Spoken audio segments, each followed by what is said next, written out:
Did you have fun on your run? We went on a run this morning. I averaged like a 13-minute mile, which for me is pretty slow. When I'm in tip-top form, I'm doing like an 8:30. So I just felt like I was dragging, and part of it was this guy. Not the best running mate. He wants to stop and sniff everything, and he wants to greet every dog. On a walk, that's fine. On a run, it's annoying. It's annoying. So this month has been really interesting. I was traveling a lot in February. So at the start of this month, I kind of tasked myself with some things to sort of reset my mind to get myself in a groove for spring. And as the end of the month is basically here, I wanted to talk about how that reset has made me feel. I think when I look at the reset as a whole, the thing that I did look forward to almost every day was journaling. It's nice to just have a little mental dump, if you will, in the morning. And what it did was get me in the habit of writing every day, which is important because I have some writing projects coming up in the next few months, and getting myself in the rhythm of just writing every day, even if it's not writing narrative or anything like that. It's still important to me to just get in the habit of putting words down every day and not judging myself and just getting in the habit.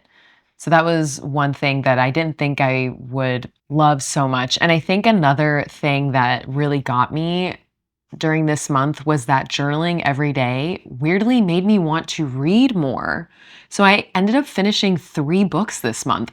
It's because I think I'm just thinking so much about writing. And then I was like, oh, let me look at some of the books that I have. I don't know. There was just this weird parallel connection. I found myself wanting to read.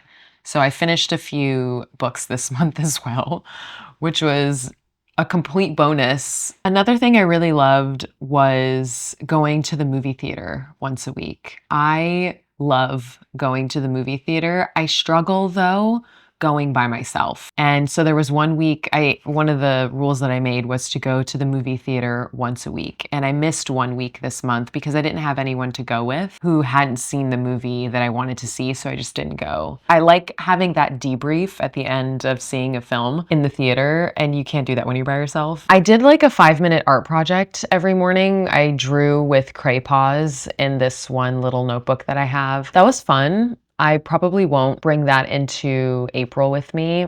Not that I didn't enjoy doing it. It's just that, I don't know, it felt more like a task than it felt like something I looked forward to. But I'm glad I did it. I'll say that. Yeah, I think those are the big takeaways. But I told myself to exercise 3 days a week, and the first week was pretty pathetic. I would go to the gym for like 20 minutes and then leave. As I got into the rhythm of it, then I decided I wanted to push myself more and more. And now I'm exercising 4 to 5 times a week between doing some distance running outside, distance running, right now I'm just working between 2 to 3 miles. So short distance running currently, and then climbing at the gym. And when I can, after a climb, I'll do some brief weightlifting. So nothing too crazy. And I think those endorphins are brightening my days for sure. And baking. I've started baking a lot too. I found this amazing recipe for pumpernickel bread. So I'm actually going to make some bread today and just relax and enjoy this very beautiful day and hydrate after that run. That's his belly.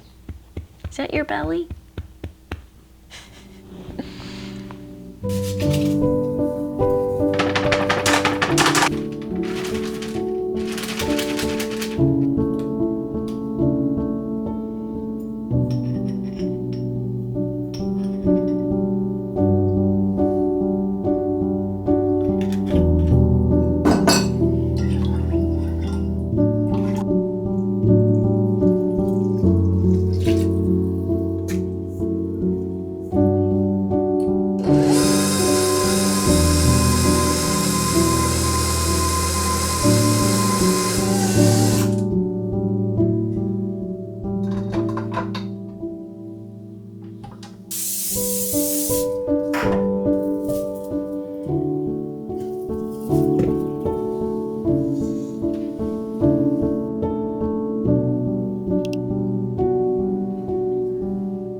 Beautiful, immediate, I've had beautiful, vodka, but it's too much. You're all set. Thank you so very much.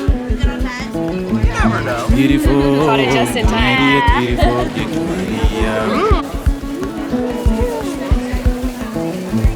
beautiful, Sudan, beautiful, beautiful, legend, Sudan, beautiful, Pie, blueberries, beautiful, and then 3 Amana, raspberries. Pan, beautiful, beautiful, Salam, Yarna, beautiful,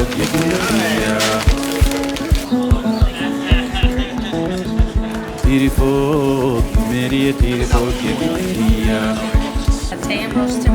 Eat the whole thing. beautiful, immediate,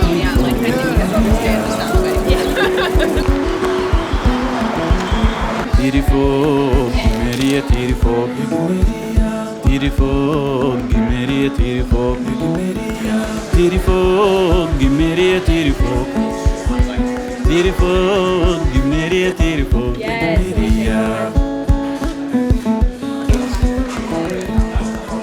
Any foot swab? Yeah, nasty.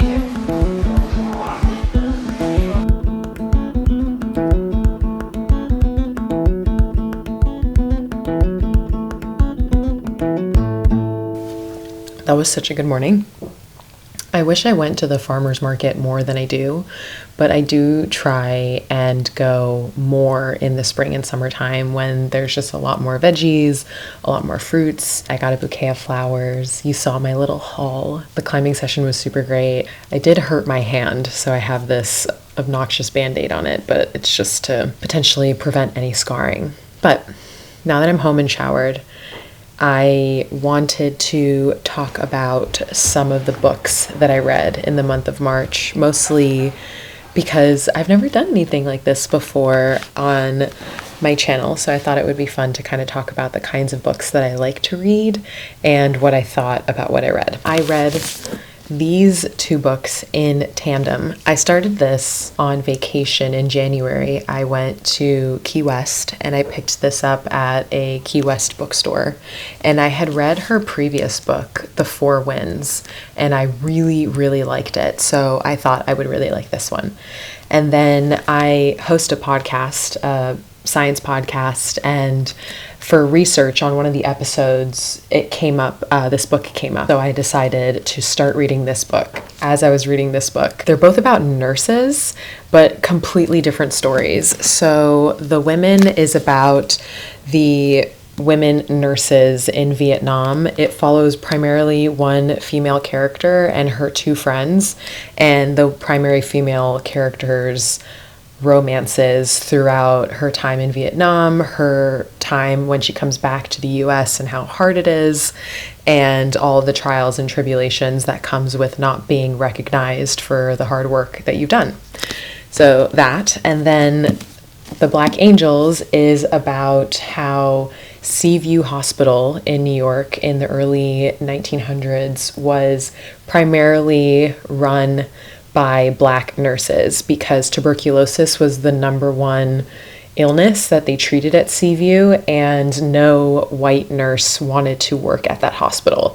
So with the Great Migration from the South, all these Black nurses moved to New York. A lot of these Black nurses were at that hospital, and while they were at that hospital, they helped run the clinical trials that helped create the cure that we still use for tuberculosis. I wasn't crazy about this book. I wasn't crazy about this book for a lot of reasons. I also just didn't like the primary character. She wasn't very likable. It's just like hard to believe that every man she meets, they fall in love with her. Also, this is gonna sound super judgmental, but it just feels like the author of this book doesn't have a lot of minority friends. Just the way she uses some language to describe characters who are not white in the book. Like, she describes a character with a Latina last name as exotic, which I hate that. Like, I actually hate that. And then the main character, Frankie, her best friend, Barb, is Black. And she just does this like sort of cursory, sort of like yeah, and she's involved in the Black Power movement, but she doesn't really flesh out that story. And so it just feels like she's saying it because that technically was happening at the same time. I didn't really like this book. It went on way too long. I feel like it could have been 100 pages shorter. It probably would have been better. And I think the biggest crime of this book is that 3/4 of the way through, there's this crazy twist. And I actually was getting a pedicure at a nail salon, and I was reading the book and my jaw hit the floor. I was like, I'm sorry, what? Crazy. I actually really liked that twist. And then at the very end of the book, she does the same twist again. And then I was like, well, now none of this feels believable, and I think this is annoying now, and I didn't like it. I am curious to read some of her other books. I have The Nightingale on deck, so I'll give that a try, but I was really disappointed in this book. I wanted to like it more. I did hear that it's optioned to be turned into a movie, so that's interesting. This book came out, I believe, in 2024. I thought 2024. It's not that far away from when this book came out in 2023. And this is not a fiction book. This is a fiction. This is a nonfiction. This follows, if you will, a couple of characters that were real people, and you sort of use them as the narrative arc through the timeline that the book follows. I loved this book. I thought it was so well done. And I really appreciated that she sort of took the time to deeply explore the personal lives of the Black female nurses that she follows in the book, while also in tandem explaining what was happening in the medical field, in the world, in global politics. And the amount of things that I learned in this book that I have never heard of was just astonishing. You follow the main characters who come up through the Great Migration, but the story is just so captivating. It's so real. And what I love is that the women are not, the term that's coined is exceptionalism, like Black exceptionalism. So every story that you hear from a Black person that's worth telling is like an exceptional Black person, which can really limit your scope of storytelling when it comes to real Black people. These women were obviously exceptional because they persevered, but they were just women with real goals, real wants, real needs. They made really interesting choices, and the level of intimacy that the author was able to get by interviewing family members of the characters in the book. And again, I'm calling them characters, they're real people, but just the way the story is told, that it feels like a fiction. It's just very well fleshed out, well thought out. I highly recommend this book if you're interested at all in historical nonfiction. And again, reading these two books at the same time was really funny to me. I was on a Substack kind of like trail, reading Substack, and then they would reference another Substack. So I actually can't recall where I saw this recommendation, but a lot of the internet girlies are reading this book right now. And it's super thin. It took me maybe 4 days of casual reading. I think it's like 120 pages. It took me maybe 4 days to get through. It's really, really quick. It was written in Italian, translated to English, and it follows a couple as they sort of navigate their 20s, 30s, approaching 40s in the digital age. I think the internet girlies like it a lot because there is a homogenization of culture because the internet, everyone's looking and seeing the same images, the same Pinterest photos, and they like them. And so they want to see that aesthetic wherever they go, whether it's Barcelona, whether it's Berlin, whether it's Los Angeles, whether it's literally anywhere. And I know I just named Europe and the US. All over the world, people are looking for the same aesthetic with gentle nods to the culture. And I love how this book sort of expresses that, expresses sort of the level of detail people will invest into an aesthetic. And I think this is a story we've heard for years and years and years, right? You know, the internet's not real, Instagram's not real, you don't know what real people are actually going through. And yes, I've definitely heard that before, but I've never seen it told in a story this way. There were definitely moments in this book where I felt seen. I felt read, to be honest. I was like, oh shit, that's me. So there was definitely that. And to give some personal perspective, I really related to this couple moves from their home country to Berlin, and the story mostly talks about their experience with Berlin. But I moved from a suburban town to LA in my early 20s, and I lived a highly specific life where I did not have a real job. I worked as an actress pretty much from the moment I got to LA, and I lived a very wild life, if you will. Like, I was all over West Hollywood. I was having a time.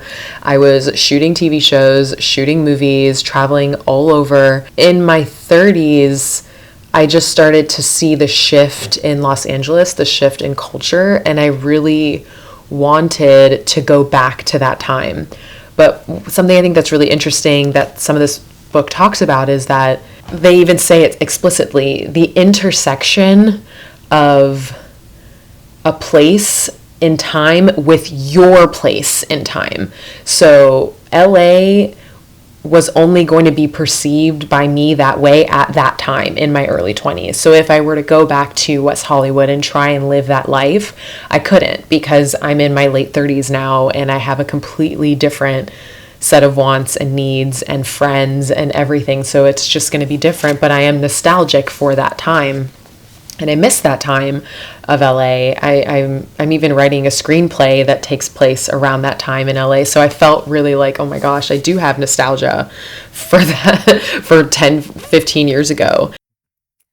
Hi, so I'm jumping back in because I actually have more thoughts on the book Perfection. And I think maybe I'm getting in my head a little bit because I've never talked about books on my channel before, and I'm just a little nervous because I don't know. I feel like it's a intellectual thing maybe sometimes to talk about books, and I don't know. I might be in my head about it, but I want to make sure I'm articulating really how I think and feel, but these are really just off the cuff first impressions. But one thing that really sat with me with the book was how hungry you are for the image and the positive perception of uniqueness, beautiful aesthetic online. But then your real life pursuit of that is inattainable. You can never capture the feeling that the photo represents. This highly curated, highly stylized, the best, most ultimate, perfect version of your life that you capture in a photo, or however it can evolve online in a video, in a TikTok, in whatever. It's never going to be that in real life. And if you try and pursue that, you will be perpetually disappointed. And I think I can definitely relate to instances like that when I try and emulate something that I've seen on the internet, even if it's as mundane as an outfit on Pinterest, to planning a whole vacation around someone else's vacation carousel photos that I saw on Instagram, and then going and being disappointed by my experience. I've experienced those things. I can totally relate to them. And the way the book captures that pursuit is both saddening because it's an endless pursuit and it's a fruitless pursuit, but it's also just a reminder that we are all living a very collective experience, and you shouldn't judge yourself too harshly for it. I don't know. I have a lot more thoughts. I think I should maybe consider them more the next time I bring up books to talk about, but I really am just coming in to talk about these books with like a genuine off the cuff impression. So, okay, anyway. I really liked this book, and I've recommended it as I was reading it to a couple of different friends who have had similar sentiments about traveling and finding just a similar aesthetic wherever they go. And it is because of the internet, and it is, the more cultured, the more read you are, where are you getting those bits of information. So that's why it's even funny that this book came my way via the internet girlies on Substack. But I did like it, and I like it, and it's such a quick read that I might just read it again in a couple months' time just to see if I can get even more out of it. So I highly recommend. So those are my 3 books. I'll put in order of preference. And yeah, I love that I'm getting back into reading. And I used to read so much in middle school and high school. Like I felt like Daria or something, just like super, like I wanted to be cool, but it just makes me think of like that time in my life, how much reading and absorbing books was such a big part of my life. And then as I moved out of Florida to LA, like I really dropped the ball on books for years. And it's refreshing to come back to them and have thoughts and feelings and a platform to share my thoughts and feelings. So if you've read any of these books, obviously let me know. I'd be so curious to hear what you think of them. And yeah, on the off chance you have not heard of this book, I would absolutely pick it up. Thank you for watching, and I'll see you next time.